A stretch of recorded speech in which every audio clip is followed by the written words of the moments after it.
Hello guys, सो आप सब कैसे हैं। आई होप कि आप सब काफ़ी ग्रेट होंगे।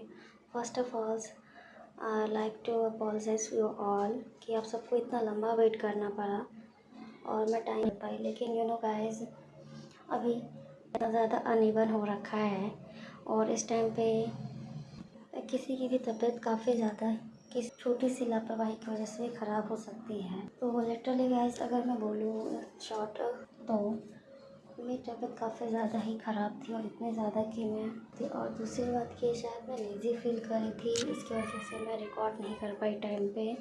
तो इसके लिए माय अपॉलजीज। और दूसरी बात ये है कि थैंक यू गाइस कि आप सभी को मेरा ये कंटेंट इतना ज़्यादा पसंद आया और पहली बार मेरा कोई ऐसा कंटेंट है जिसे इतनी अच्छी रीच मिले है। आई होप कि आप सबको आगे भी मेरा कंटेंट इतना ही पसंद आए। और तीसरी बात यह है कि आप सबको बिल्कुल परेशान होने की ज़रूरत नहीं। मैं इतनी श्योरिटी देती हूँ कि अब नेक्स्ट टाइम जो वीडियो भी आएगा सब टाइम पे शेड्यूल होगा। Once again I am really apologize to you all. So बिना किसी रिग्रेट के हम अपने वीडियो स्टार्ट करते हैं। तो चैप्टर स्टार्ट होता है जहाँ पे लितुनन के हाथ में फ्रूट्स होते हैं और वह फ्रूट को देखते हुए सोच रहा होता है, यह सब क्या हो रहा है, क्या मैंने कुछ ज़्यादा ही सोच लिया है और ये किस तरह की लाइफ है।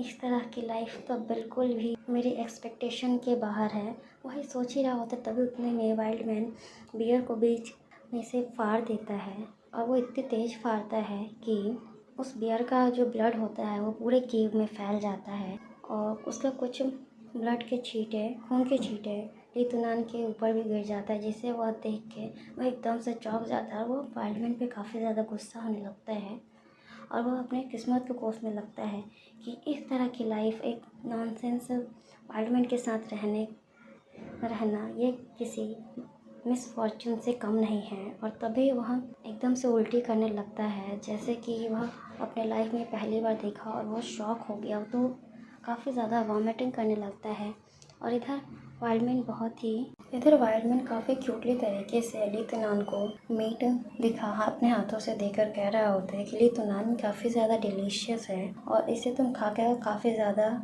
हेल्दी फील करोगे, तुम इसे खा लो। तभी इतने में लितुनान एकदम से काफ़ी ज़्यादा गुस्सा हो जाता है, एकदम से कहता है, क्या तुम किसी तरह के प्लेजर एडिक्ट हो? मुझे लगता है पक्का कि तुम हो, वरना तुम कैसे इतना बड़ा कांड करने के बाद एक इनोसेंट सी स्माइल दे रहे हो? कैसे हो सकता है? इतने सालों तक तुम कच्चा मीट खा के अभी तक जिंदा कैसे हो? ये कैसे हो सकता है? हाँ, मुझे पता चल गया, ये सारा तुम्हारे ना उस पागल सेल्फ हीलिंग, खुद की बीमारी खुद ठीक करने वाली एबिलिटी की वजह से है ना, कि जिसकी वजह से तुम मौत के मुंह से भी वापस आ जाते हो ये कच्चा मीट खा के। लेकिन एक बात समझ लो, तुम मैं एक नॉर्मल सा मल्टी मिलियनर रिच किड हूँ। मेरे पास तुम्हारे जैसी ये मॉन्स्टर से टफ बॉडी नहीं है कि कच्चा मीट खाकर भी जिंदा रह सकूं। वह ये बोलते समय एक लकड़ी में आग लगाने की कोशिश कर रहा होता है और एकदम से अचानक से आग पकड़ लेता है, जिसे वाइल्डमैन देख के काफी ज्यादा डर जाता है। अब वह अपने जो फ्रूट्स होते हैं उन सभी को दीवार बना के उसके पीछे छुपा हुआ होता है। और इधर लितुनान इतना ज्यादा गुस्सा था कि वाइल्डमैन की तरफ वो ध्यान भी नहीं देता है और उस आग पे सारे मीट को पकाने लगता है और कहता है, तुम इसे देखो, ऐसे पकाते हैं मीट और इसे अच्छे से पकने के बाद खाते हैं, ना कि कच्चा खाते। कोई कच्चा मीट कैसे खा सकता है? तभी का वो मीट पक जाता है और वाइल्डमैन को उसकी खुशबू आती है, जिस खुशबू से वो अपने आप को कंट्रोल नहीं कर पाता है। बोलते हैं, वाह क्या टेस्ट है। इतने में लितुनान उसको देखता है और फिर उसे मीट का एक टुकड़ा देता है टेस्ट करने के लिए।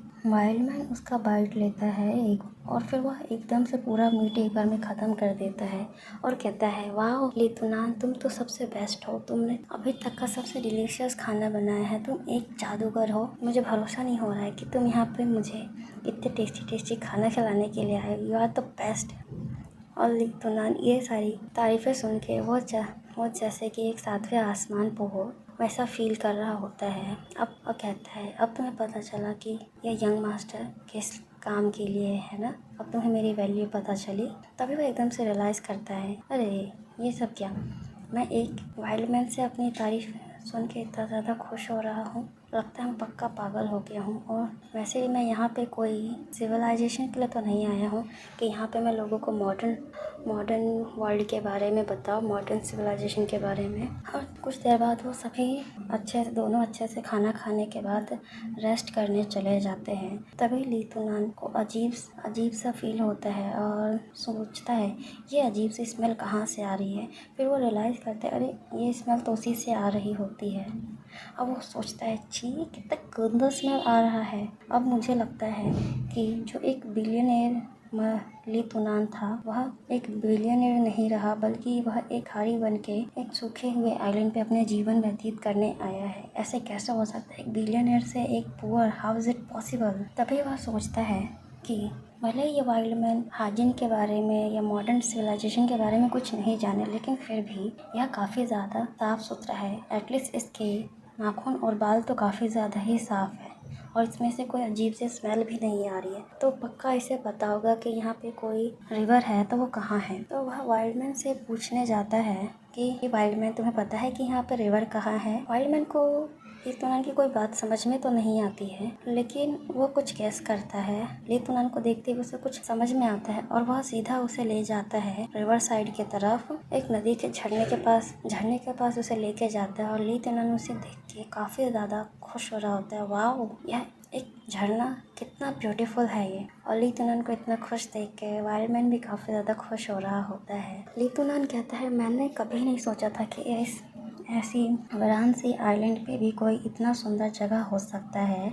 मुझे भरोसा नहीं हो रहा है। और इतने में ही वो झरने में कूद जाता है और नहाने लगता है। तभी उसके ध्यान वाइल्डमैन की तरफ जाता है, जो कि काफ़ी सिडक्टिव वे में दिख रहा होता है, जिसे देख के लीतूनान को भरोसा नहीं होता है और वो एकदम से फिर ध्यान देखता है और चौंकते हुए पूछता है वाइल्डमैन तुम ये क्या कर रहे हो, तुमने अपने कपड़े क्यों उतारे हुए हैं। तभी वाइल्डमैन अपना हाथ उसके तरफ बढ़ाता है तो सोचता है क्या ये मुझे अपने साथ नहाने के लिए मुझे इनवाइट कर रहा है। वह वाइल्डमैन की तरफ जाने तो लगता है, लेकिन वह ये सोच रहा होता है कि मैं एक बिलियनियर यंग मास्टर हूँ और आज से पहले मैंने कभी किसी के साथ नहीं नहाया। कितना ज़्यादा ऑकवर्ड लग रहा है, मुझे अजीब सी फीलिंग आई, मुझे बिल्कुल अच्छा नहीं लग रहा। तभी लीतूनान के पैर फिसलता है और वह उस झरने में गिरता है, लेकिन तभी टाइम पे वाइल्डमैन उसे पकड़ लेता है, जिसकी वजह से लीतूनान को ज़्यादा चोट नहीं आती है।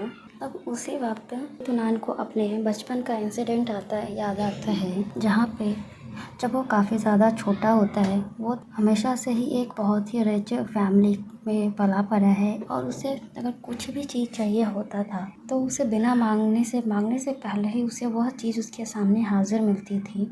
लेकिन उसको सिर्फ एक चीज़ की कमी थी कि उसके पास कोई बात करने के लिए दोस्त नहीं था और ना ही अपना बर्थडे सेलिब्रेट करने के लिए अपने मम्मी पापा के पास टाइम। वो हमेशा किसी न किसी बिजनेस ट्रिप में हमेशा बाहर ही रहते थे और लीतूनान हमेशा घर में अकेला ही रहता था। वह घर में अपने आप को इतना अकेला महसूस करता था कि ऐसा लगता था कि वो घर की चार दीवारें आके उसे ही एक दूसरे से क्रश कर रही हो और उसे ख़त्म कर रही हो। और वह ये अकेलापन हमेशा से फील करता था लेकिन फिर एक दिन उसे एक रास्ते में बहुत ही क्यूट पपी मिला, जो लीतूनान की ओर देख रहा होता है। जब लीतूनान उसकी तरफ देखता है वो अपने आप को कंट्रोल नहीं कर पाता और उसको जाके सीधा उठा के अपने घर ले आता है। और तब से उसे कभी भी फिर दोबारा लोनलीनेस फील नहीं हुआ। दिन भर लीतूनान उसके साथ खेलता, पूरा टाइम उसके साथ आराम से बिताता। लेकिन उसके डॉग को सिर्फ एक चीज़ नहीं पसंद था कि उसे नहाना बिल्कुल नहीं पसंद था, जिसके लिए उसे काफ़ी समय तक और काफ़ी मेहनत करनी पड़ती थी तब वह जाके अपने पपी को नहला पाता था। यह वो पल थे जब लीतूनान बहुत हद से ज़्यादा खुश रहता था और अपने सारे अलग कोई किसी भी तरह की परेशानियों को ध्यान में नहीं रखता था। लेकिन ये खुशी लीतूनान की काफ़ी टाइम तक नहीं चली। जैसे जैसे लीतूनान बड़ा हुआ वैसे वैसे वह पपी भी ओल्ड हो गया और फिर वह भी मर गया। और उस पपी के साथ ही लीतूनान का पूरा बचपन भी उसके साथ चला गया, उसकी हैप्पीनेस भी उसके साथ चली गई।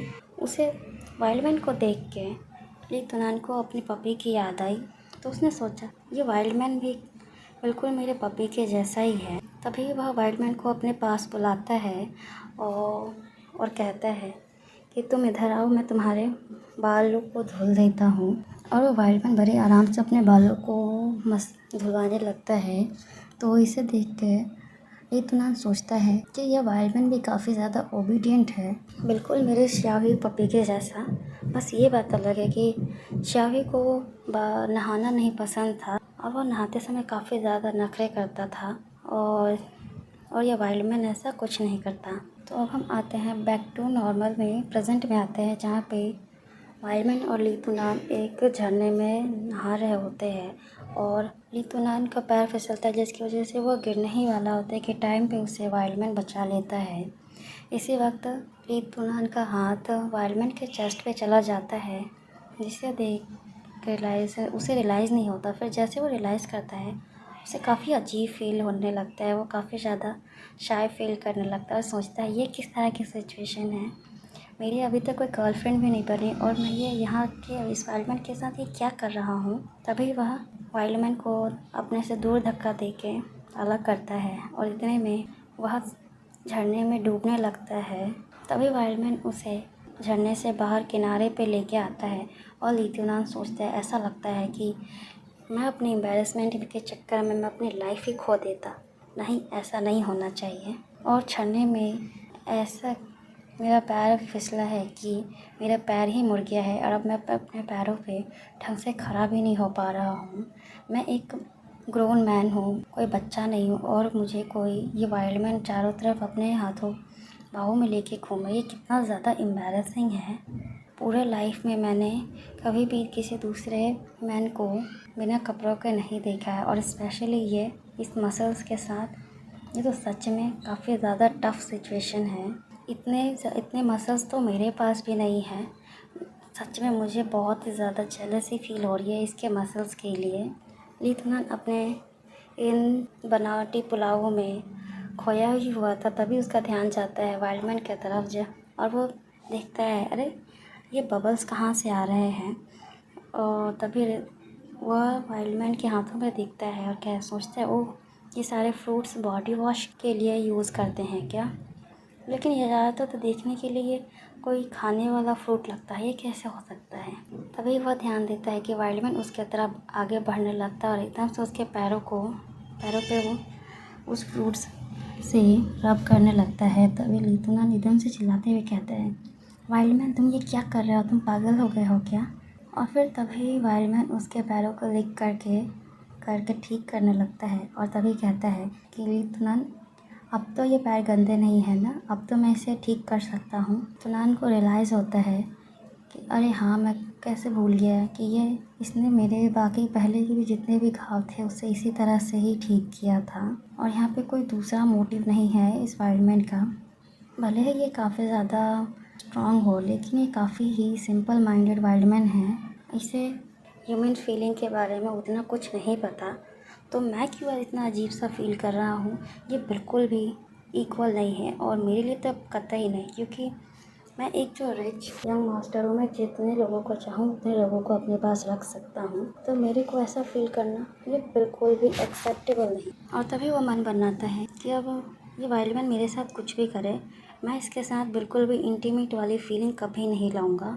भले ही क्या हुआ कि ये वाइल्डमैन के काफ़ी अच्छे मसल्स है और भले या इसके डार्क स्किन है या फिर एक हैंडसम फेस है और ये हर किसी को अपने आसपास में छूता रहता है और गले लगाता रहता है, तो क्या ये सब भी तो मैं आराम से अपने घर पे कर सकता हूँ, क्योंकि मैं प्ले बॉय जो हूँ और वैसे भी कोई मुझे कम समझे मुझे बिल्कुल पसंद नहीं है। तो वैसे वह अपने एम्बैरेसमेंट को तो लीतूनान छुपा लेता है और अपने आप को समझा देता है कि वह वाइल्डमैन की तरफ बिल्कुल भी इंटीमेट फील ना करें। तो थोड़ी देर बाद वो दोनों झरने से बाहर आते हैं और लीतूनान सोच ही रहा होता है कि मैं काफ़ी ज़्यादा गीला हो गया, अगर मुझे पहले पता होता कि यहाँ पे झरना है तो मैं अपने कपड़े पहले ही धुल लेता। अब वह इधर उधर कपड़ों के लिए ढूंढ ही रहा होता है और तभी वह अपने कपड़े को देखता है, सोचता है ये कितना गंदा कपड़ा है। लोगों को प्रिमिटिव सोसाइटी से मॉडर्न सोसाइटी में जाने में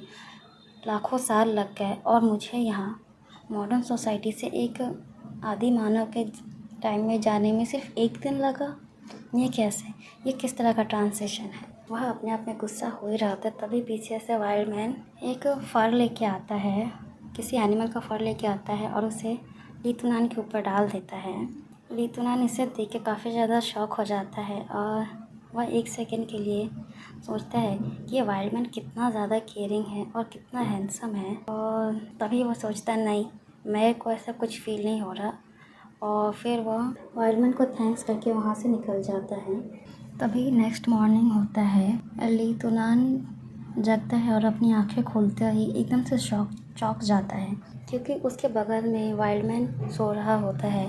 वह सोचता है ये कैसे हुआ, मैं वाइल्ड मैन के साथ यहाँ पे कैसे सो रहा हूँ, क्या मेरा स्लीपिंग पोस्चर इतना ज़्यादा बेकार है कि रात भर में मैं चल के वाइल्ड मैन के बिस्तर पे आ गया, ये कैसे हो सकता है। और इधर ये वाइल्ड मैन ये सब सुन के अपने मन में ही काफ़ी ज़्यादा खुश हो रहा होता है।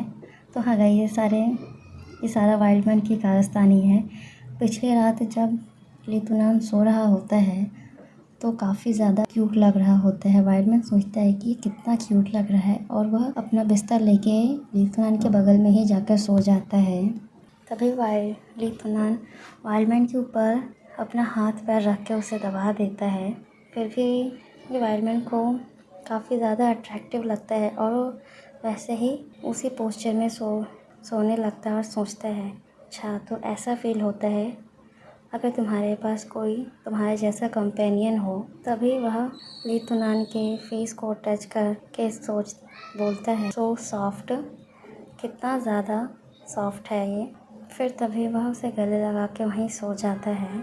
और तभी हम आते हैं बैक टू नॉर्मल में, जहाँ पे लीतुनान अपने उस फर को अपने ड्रेसिंग के न्यू स्टाइल में ऐड कर रहा होता है, यानी कि ढंग से कपड़े पहनने की कोशिश कर रहा होता है। और फाइनली वह उस कपड़े को अच्छे से डिज़ाइन करके पहन पाता है और कहता है कि फाइनली अब मैं अपने ट्रिप के लिए रेडी हूँ, अब इस तरह से मैं जैसे चाहूँ वैसे चल सकता हूँ। और वह अपने आप को ऐसा फील कर रहा होता है जैसे कि यह है एक यंग मास्टर के हाथों का कमाल, जिसे मैं एक नॉर्मल फर को भी एक बहुत ही अट्रैक्टिव ड्रेस में चेंज कर सकता है। फिर तभी लीतुनान वहाँ से वाइल्ड मैन को लेके वो चला जाता है समुद्र के किनारे कि देखने की कहीं वहाँ पे कोई ऐसी शिप तो नहीं आ रही हो, अगर आ रही हो तो वो उससे रेस्क्यू सिग्नल दे पाए। इस पूरे बीच वाइल्ड मैन को कुछ समझ में तो नहीं आया, लेकिन फिर भी वह जंगल का खतरा जानते हुए वह लीतुनान के पीछे पीछे उसके साथ जाने लगा। और इतने में वह एक माउंटेन के पीक पे पहुंच जाते हैं, जहाँ पे जाने के बाद लीतुनान के पैरों में दर्द होने लगता है और वह ढंग से नहीं चल पा रहा होता है। तो वाइल्ड मैन उसे ऑफ़र करता है कि मैं तुम्हें उठा के ले चलता, तुम्हें जहाँ भी चलना है। लेकिन लीतुनान उसे रिजेक्ट करते हुए, मना करते हुए कहता है यह सिर्फ मेरा पैर है, इसमें उतनी कोई दर्द नहीं हो रहा है अब, और जहाँ तक कि यह अभी तक ठीक हो गया होगा। और स्पेशली वह वाइल्ड मैन से कांटेक्ट अवॉइड करने की कोशिश कर रहा था, फिज़िकल कांटेक्ट अवॉइड करने की कोशिश कर रहा था, क्योंकि उसे बार बार पिछले रात के सिचुएशन याद रहा था। और लीतुनान सोच रहा था भले ही यह इस वाइल्ड मैन को फिजिकल कांटेक्ट के बारे में उतना कुछ नहीं पता हो, लेकिन तो फिर उसका क्या, ये एक कोई बच्चा नहीं है, ये एक बड़ा ग्रोन इंसान है। मैं इसके साथ ऐसे ही कुछ सारे फैक्टर्स को ऐसे में नहीं रह सकता। और वैसे भी मुझे जितनी जल्दी हो सके उतनी जल्दी यहाँ से, इस आइलैंड से जल्दी निकलना है। तो मैं इन सब के छोटे मोटे जैसा कहीं इस तरह की चीज़ों में मैं नहीं फंस सकता, ये बिल्कुल भी अनएक्सेप्टेबल है। इसी बीच वो सब एक गड्ढे में गिर जाते हैं और वहाँ से लीतुनान को बाहर निकलने का कोई रास्ता नहीं मिलता। तभी इतने में वाइल्ड मैन झाड़ियों से सीढ़ी बना के उसको बाहर निकालता है और फिर वो वहाँ से बाहर जाते हैं। और काफ़ी सारा पत्थर इकट्ठा करने के बाद वह उस बीच के किनारे SOS सिग्नल रेस्क्यू सिग्नल तैयार करने लगता है। और वह दोनों वहाँ पे पूरा शाम तक रुकते हैं इस एक्सपेक्टेशन में कि कहीं वहाँ पे कोई शिप या फिर कोई एरोप्लेन वहाँ से जाए और उसका ये रेस्क्यू सिग्नल देखने के बाद कोई लीतुनान को वहाँ पे लेने आए। लेकिन अनफॉर्चुनेटली ऐसा कुछ नहीं होता है और वहाँ ऐसा कुछ भी नहीं आता है। इससे ये तुरंत काफ़ी ज़्यादा डिसअपॉइंट हो जाता है और वो कहता है कि अब मुझे लगता है मुझे यहाँ से निकलने का कोई रास्ता नहीं है। अब मैं यहाँ से कैसे जाऊँगा? क्या मुझे पूरी लाइफ़ यहीं पे बितानी पड़ेगी? फिर मेरे वो इतने सारे वेल्थ का क्या है? मैं उसे कौन खर्च करेगा अगर मैं यहाँ पे रहूँगा तो? तभी वह अपना मन बनाता सोचता है नहीं, कुछ भी हो जाए मैं यहाँ से तो जाके ही रहूँगा। तभी उसके दिमाग में वह खाली बिल्डिंग याद आती है जहाँ पे वाटर घोस्ट से मिला था। तभी वह वाइल्डमैन से कहता है ऐसा करते हैं ना कि हम सब उस बिल्डिंग में वापस जाके देखते हैं, वहाँ पे हमें यहाँ से बाहर निकलने का कोई रास्ता मिल जाए। लेकिन वाइल्डमैन ये उस बिल्डिंग की बात सुनकर इतना ज़्यादा शॉक हो जाता है, इतना ज़्यादा घबराने लगता है कि वह एकदम से चिल्लाते हुए कहता है नहीं गीतूना, तुम वहाँ नहीं जा रहे हो और वहाँ बिल्कुल नहीं जाओगे। वो काफ़ी ख़तरनाक है वहाँ पे और मैं तुम्हें वहाँ दोबारा नहीं भेजना चाहता। वहाँ जो भी किया है कभी वापस नहीं आया है। तो गीतूना वाइल्डमैन का इतना घबराया हुआ चेहरा देख के उसे मनाते हुए कहता है ठीक है मैं अभी नहीं जाऊँगा। लेकिन वाइल्डमैन के चेहरे पे ऐसा रिएक्शन देख के वह काफ़ी ज़्यादा सस्पिशियस हो जाता है कि हाँ पक्का ऐसा कुछ तो है जिसकी वजह से वाइल्डमैन मुझे वहाँ पे जाने से रोक रहा है। भले ही वो वहाँ पे मुझे किसी भी खतरे से बचा सकता है फिर भी रोक रहा है। तभी वह भले ही कुछ भी हो जाए वहाँ पे वह कितना भी डेंजरस क्यों ना हो और कितना ही ज़्यादा वाइल्डमैन मुझे मना क्यों ना करे, मैं वहाँ पे जाके रहूँगा। और वैसे भी मुझे जानना है कि उस खाली टूटी फूटी बिल्डिंग में ऐसा किस तरह का सीक्रेट है। और मुझे पक्का लगता है कि वहाँ पे इस खाली आइलैंड और बिल्डिंग के बीच में कोई रिलेशन है और ये दोनों रिलेशन इस वाइल्डमैन से जुड़ता हुआ है। ये वाइल्डमैन ये वैसे भी कोई आदि मानव प्रिमिटिव टाइप का आदिवासी का टाइम तो नहीं कि कोई भी इस तरह से आदि मानव की तरह रहे। ये वाइल्डमैन कोई टाइम मशीन से थोड़ी ना आया है, इसका और उस बिल्डिंग से पक्का कोई कनेक्शन है। और इधर लीतूनान का भाई जिशुन वो कह रहा होता है कि मुझे इस सभी की चीज़ों के ऊपर एग्जैक्ट न्यूज़ चाहिए, मुझे इसमें कोई भी किसी भी तरह का बदलाव नहीं चाहिए। तभी उसका सेक्रेटरी उसे कहता है कि जितनी भी रेस्क्यू टीम है वो पूरे समंदर को ढूंढ अच्छे से जांच रही है। अगर जैसे इन लोगों को कोई क्लू मिलता है तो वह सबसे पहले आपको बताएंगे। और तभी वह एकदम से फाइल की तरफ देखते हुए कहता है कि मिस्टर जी आपकी फ़्लाइट की रूट अभी अप्लाई हो चुकी है और अभी प्लेन 1 घंटे में यहाँ से जाने भी वाला है। तभी इन सभी बातों को सुनते हुए जिशुन कहता है ठीक है मैं यहाँ से अभी फ़िलहाल मैं यहाँ से जा रहा हूँ, लेकिन अगर मेरे जानने के बाद यहाँ पे किसी भी तरह का कोई भी अपडेट आता है तो वो सबसे पहले तो मुझे बताओगी। ये मैटर नहीं करता कितना बड़ा बात हो या फिर वह कितनी छोटी बात हो, तुम मुझे हर एक चीज़ बताओगे। तभी जेशन की हालत देखते हुए उसके सेक्रेटरी उसे कहता है कि मिस्टर जी अभी आपको यहाँ से जाने में थोड़ा टाइम है, तब तक आप थोड़ा रेस्ट कर लें क्योंकि आपने पिछले 2 दिनों से बिल्कुल नहीं सोया है। ये मिस्टर वो जी सुन के काफ़ी ज़्यादा ही उदास हो रहा होता है। वो अभी भी लीतूनान के बारे में सोच रहा होता है और वह सोच रहा होता है कि मैं कुछ भी कर लूँ, कुछ भी हो जाए या फिर मेरी तबीयत ही क्यों ना ख़राब हो जाए, लेकिन मुझे लीतूनान को ढूंढना ही होगा। और तभी हमें लीतूनान और जेशुन के कुछ फैमिली गैदरिंग्स के बारे में बताया जाता है। तो लीतूनान और जेशुन कोई ब्लड रिलेटेड ब्रदर्स नहीं है, वह दोनों एक फैमिली गैदरिंग में मिले थे जहाँ पे लीतूनान अपने डॉगी शियावी के साथ खेल रहा होता है और वो उसके पीछे भागते भागते जिशुन से मिलता है। और तभी वह उसे अपने आप को इंट्रोड्यूस करता है और फिर वह उससे उसका नाम पूछता है। तब वो कहता है जिशुन। तो इसमें लीतूनान काफ़ी क्यूटली तरीके से कहता है तो मैं आज से आपको ब्रदर जिशुन कहूँगा। और फिर अगले ही पल में जो दूसरा सीन दिखाया जाता है जहाँ पे लीतूनान के पपी की डेथ हो जाती है और वो काफ़ी ज़्यादा उदास होता है और वो कह रहा होता है कि ब्रदर जिशुन यह इस दुनिया में मेरा इकलौता दोस्त था जो मेरे साथ रहता था, अब वो नहीं रहा।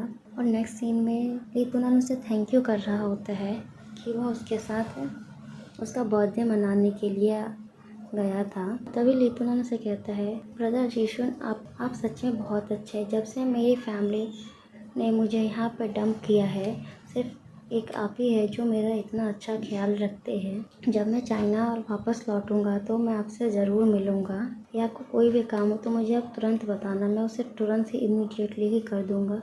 इसी तरह के ख्याल जेसन के दिमाग में आ ही रहा होता है। तभी वह सोचता है कि लीतूनान को कुछ हो ना गया हो, कहीं उसे कुछ अनएक्सपेक्टेड सा डिज़ास्टर ना मिल गया हो। फिर तभी वह सोचता है, वह एकदम सीरियस मोड में आने के बाद कहता है कि लीतूनान, तुम्हें ठीक ही होना पड़ेगा। तुम्हें मैं किसी भी तरह का नुकसान होने की परमिशन नहीं देता हूँ और मैं तुम्हें बहुत ही जल्दी ढूंढ लूँगा। और तभी इधर दूसरे सीन में दिखाते हैं कि वाइल्डमैन और लीतूनान पूरे जंगल में घूम रहे होते हैं और इसी बीच में लीतूनान पूरे जंगल में कोई ह्यूमन एक्टिविटी या कोई किसी दूसरे इंसान का साइन ढूंढ रहा होता है, लेकिन उसे दूर दूर तक ऐसा कोई साइन नहीं मिलता है। तभी वाइल्डमैन को झाड़ियों के बीच में से वह बाहर जाता है और वह लीतूनान को लेके एक पहाड़ आइलैंड के सबसे ऊंची जगह पे ले जाता है, जहाँ से पूरा आइलैंड दिखता है। और वो इतना ज़्यादा ब्यूटीफुल और लग रहा होता है कि लीतूनान उसे देखते ही रह जाता है। लेकिन फिर से एकदम से रियलाइज़ होता है कि इस पूरे आइलैंड पे किसी भी तरह का किसी दूसरे इंसान का कोई दूर दूर तक साइन नहीं दिख रहा है। ये कैसे हो सकता है? लेकिन यहाँ पे कुछ ऐसी चीज़ें मिली है जो मेरे समझ से बाहर है, जैसे कि कुछ फटे हुए प्लास्टिक बैग्स या कुछ खाली दवाइयों की बोतल और कुछ टूटे हुए प्लास्टिक ट्यूब्स। और इन सभी को देख के ऐसा लगता है कि ये अभी के नहीं है, ये सालों साल काफ़ी पहले के हैं। इन सब को देख के तो यही समझ में आता है कि ये एक ऐसा आइलैंड है जहाँ पे काफ़ी टाइम पहले लोग रहते थे, लेकिन अब यहाँ पे कोई नहीं रहता है। क्या ऐसा तो नहीं है कि मैं इस पूरे आइलैंड पे अकेला ही रह जाऊँगा पूरे लाइफ टाइम के लिए? नहीं, ऐसा नहीं हो सकता। मुझे यहाँ से कैसे भी करके बाहर जाना है, लेकिन मैं कैसे जाऊँ? यह सब सोच के लीतूनान काफ़ी ज़्यादा ही परेशान होने लगता है और लीतूनान को ऐसा फील होता है कि उसे अपने आने वाले टाइम की पूरी लाइफ ही दिख गई हो और उसके लाइफ में ऐसा कुछ बचा ही नहीं है अब, क्योंकि उसका पूरा बाहर आउटर दुनिया से पूरा कांटेक्ट ही टूट गया है और उसके यहाँ से निकलने का कोई रास्ता ही नहीं मिल रहा है। लीतूनान अपने आप को काफ़ी ज़्यादा ही लो फील करने लगता है। तभी वाइल्डमैन उसे देखता है, शांत करवाने लगता है। तभी उतने में ही लीतूनान एकदम से भागते हुए कहता है, तुम ये कैसे कह रहे हो? मैं शांत कैसे हो सकता हूँ? तो मुझे कैसे एक्सपेक्ट कर रहे हो कि मैं शांत रहूँ? मैं कहाँ भी बिलियनर वेल्थ को ले एंजॉय करने जा रहा था, लेकिन बीच में एक फ्लाइंग डिजास्टर हुआ है, मेरा जेट टूट गया और मैं इस सूखे से आइलैंड पे आके गिर गया। ये मेरे लाइफ में किसी भी तरह का कोई भी होप ही नहीं बचा यहाँ से निकल के जाने का। और इतने सब कुछ हो जाने के बाद तो मुझे कैसे एक्सपेक्ट कर रहे हो कि मैं शांत हो जाऊँ? तुम्हें पता है कि मुझे क्या क्या करना है? मुझे मेरे घर जाना है, मेरी फैमिली मेरा वहाँ इंतज़ार कर रही है और वह सब मेरे लिए कितना परेशान हो रहे होंगे, लेकिन मैं यहाँ एक यूज़लेस पर्सन की तरह आदि मानव वाला जीवन बिता रहा हूँ। क्या तुम मेरे से ये एक्सपेक्ट करते हो कि अब मैं पूरी लाइफ इस आइलैंड पे रहूँ और अपने ऊपर दिन भर मिट्टी विट्टी लगा के जंगली जानवरों का शिकार करूँ, जो सिर्फ खाने और पीने के अलावा कुछ नहीं जानता है?